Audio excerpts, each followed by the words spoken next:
before I go through the list received, actually, I have a question myself for you, Barbara.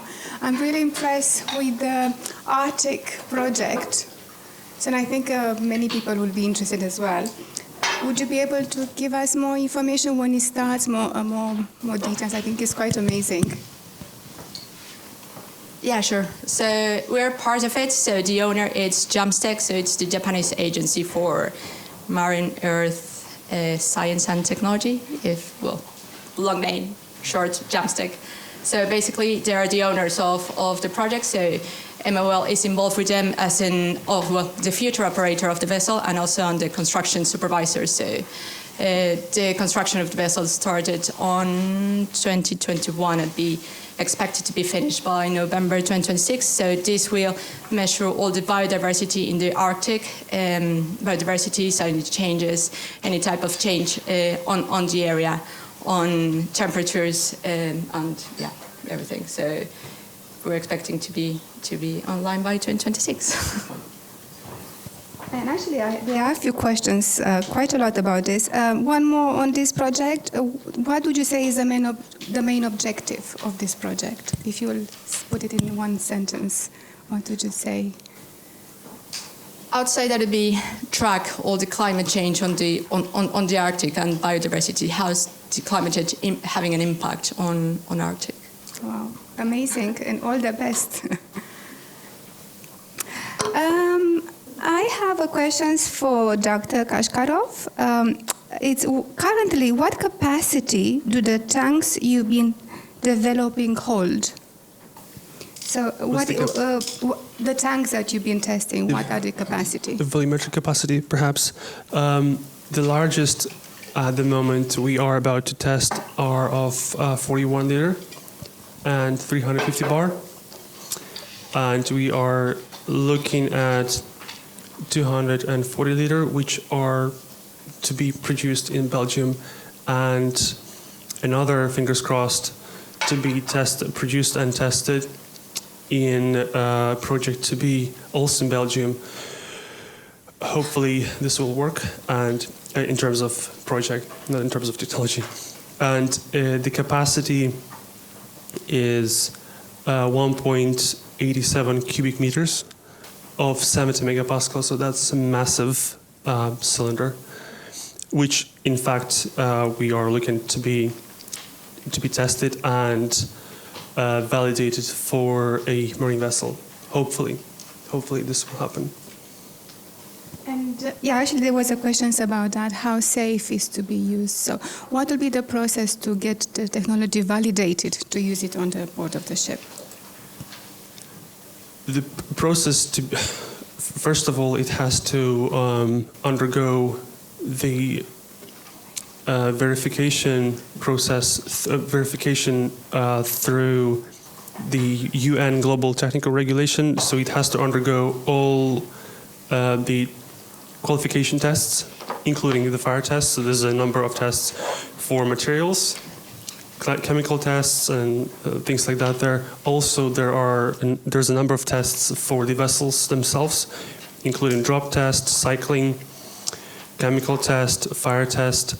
After this has finished, the cylinders are ready for type approval, and then the full certification. So first of all, there has to be produced a number of batches from which the vessels will be randomly picked for a certification process. So we are on the way. We just need to validate more vessels with of different volumes, different L/D ratios, length over diameter, different materials. Yeah. So no test has been done yet, right? No, we have on board of the ship. On board of the ship? No. That's the project we're hoping that will help us to do that. If we get it. And what timeline do you have in mind?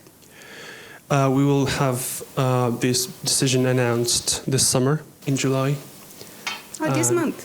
Yeah, so, and hopefully, I don't want to run too far ahead, and hopefully we'll be able to embark on this journey in 2024. Okay, well, we wish you all the best. Thank you. Okay, a question for Kirsty. Although using alternative fuels in shipping bunkering operation is still in its infancy, the shipping industry has been carrying these fuels as cargo for years. Are there any information sharing initiative that you heard of, not necessarily just UK based, but as is global industry, which could be used to educate both the shipping and port industries to ensure that both have the training and skills? Yeah, I think it's a really relevant question to address the current challenge, because what we see at the moment is in maritime in particular, it is quite a difficult environment to share knowledge, to share data, and that's why it's high priority for a lot of the port associations that we're working with to have a safe space, to feel confident, to be able to share that data in a protected environment.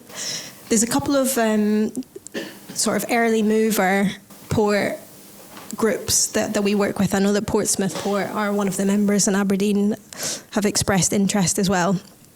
But the objective of that is to be able to share that information in a safe space. I can't go into too much detail on the transportation of those fuels themselves, because we know that working with them in an operational environment is a bit different. That's why we've got this sorts of research on explosion testing, for example. However, it is top priority, it is on the agenda, and it's something that we're really passionate about continuing. And I think it complements really nicely our academic network that we have set up and stimulate, because we want to connect the dots between people working on similar things. That is great, thank you. Yes, I've been involved with some of the projects, so yeah, it's well done to connected places. Patricia, I have a question for you. If renewable fuels are to play a role in maritime decarbonization, what challenges do you expect with scale-up of production, and can this be done sustainably? And I think I can speak, I can ask for myself as a fuel cell producer, as a startup. Every time I'm talking to a project, I am asked how scalable, how replicability is done, how fast. So what is your opinion on this? I think that as we scale up, we will see more movement, and it was shown earlier with some of the maps on where the ports are around the world. And I actually think one of the biggest challenges won't be the technical ones, but it'll be around the provenance, about the ability to prove that the unit of material that you're putting in was actually sustainable and where that came from. And I think that digitalisation and technologies like blockchain have a huge role that could potentially be played in being able to verify what the manufacturing credentials and provenance of different fuels were, so that you can buy with confidence. Because I think the biggest risk is actually that the whole market, the carbon market around this, ends up collapsing because of a lack of trust, that people just don't believe that the stuff that they were getting really has saved the carbon that is being claimed. Yeah.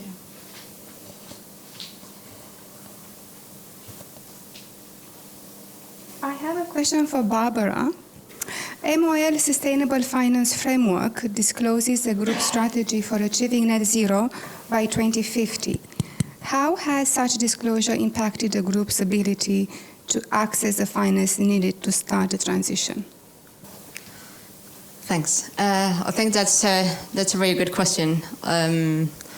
I think from the different business divisions and the different business units, we've started to develop all those pilot and demonstration projects just to start assessing the availability and the probably like finance both of the different technologies and for the different fuels. So I think that starting points have or will lead us into a better understanding on where and how it would be better to make a great investment. Great, thank you.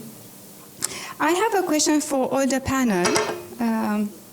Somebody is asking, by what date is the supply of heavy fuel expected to end, as it remains a byproduct of petrochemical industry? So, what do you think?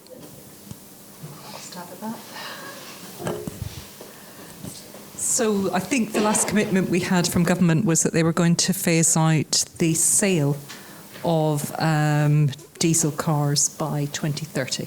Now, they will obviously have a lifetime long beyond that, and I think we have now rolled back on that commitment.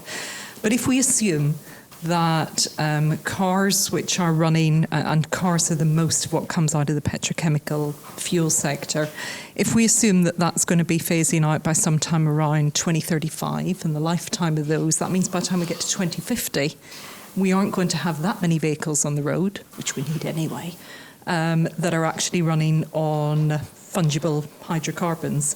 So by that point in time, the cheap byproducts will have disappeared.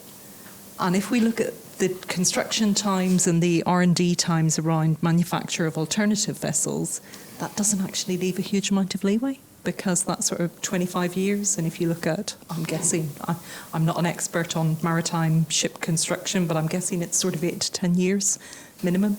So I think that, you know, to have the plans in place and the infrastructure around that ahead of then is really important. And I guess this is why I said that we need a plan, because there are so many interconnected things here that you don't automatically think are going to be affected by just the one decision that you're making.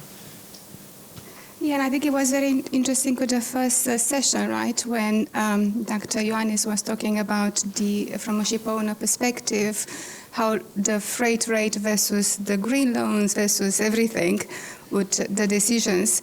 So yes,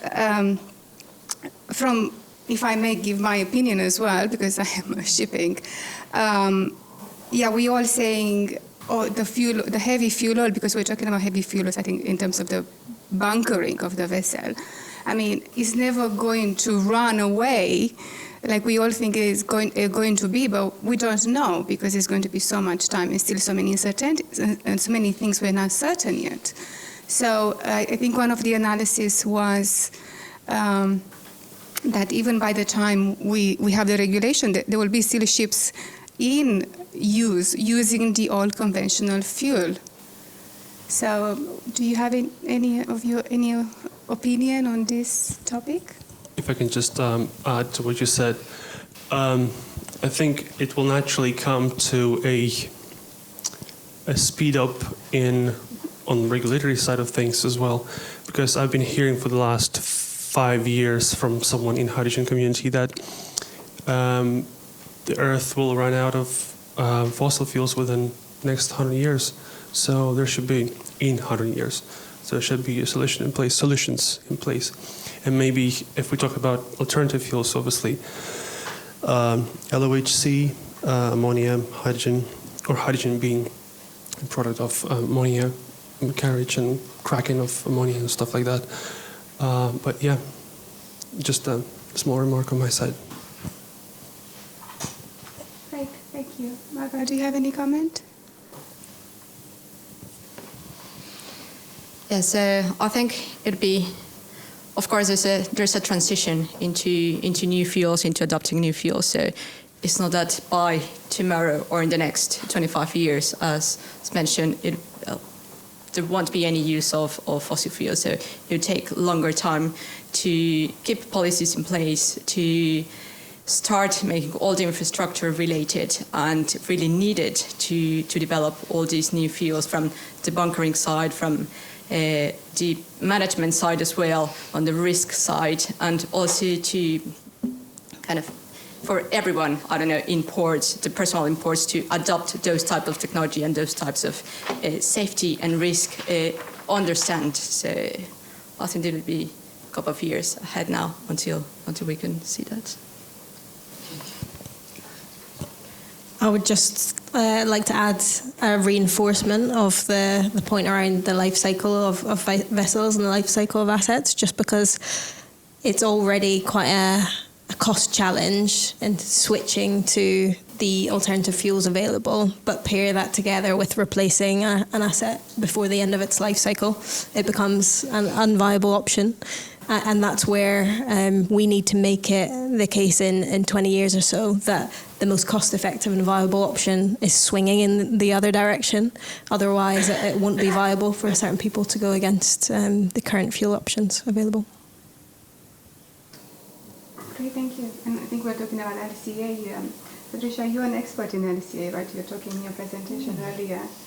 So I think everybody is talking, IMO is coming with a new regulations I know there's a work group talking about LCA, so we'll see what will come and say. I think it's really difficult to try and address this because I'll do a really quick snapshot on LCA for anyone who doesn't. You've two ways of doing LCA. Attributional, which is what companies do or what you do if you look at a particular product and you try and chase things up the supply line. The other way of looking at it is what we call consequential. Consequential is what you're supposed to use if you're interested in what is the outcome of, changing our supply chain around the planet and doing this differently. And trying to do consequential is incredibly difficult. That's the first thing, takes years. Attributional is what we've implemented in various policy measures. And it causes people to focus on what I said earlier, their line of sight and what they can control and what happens, and to lose sight of the wider thing. So I do think there's a role for LCA here. I think it should be used, and I think the UK has frankly led the way on things like the renewable fuels obligation in this respect. I was involved with the development of the low carbon hydrogen standard on that as well, and I think they're great pieces of work. But you've got to, alongside that, look at that wider piece with a monitoring, reporting and verification framework, and that's the bit that isn't in place. We've got to be looking wider and saying, actually, what were the consequences of doing that? So LCA certainly has a role to play, but we need to be looking at the evidence at the same time.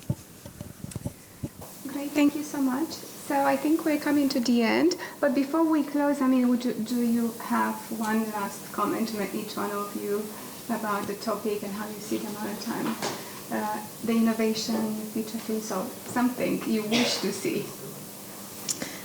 From my perspective, I think it is collaboration and connecting the market so that we can accelerate better together, and that's what the Catapult is all about. Move faster.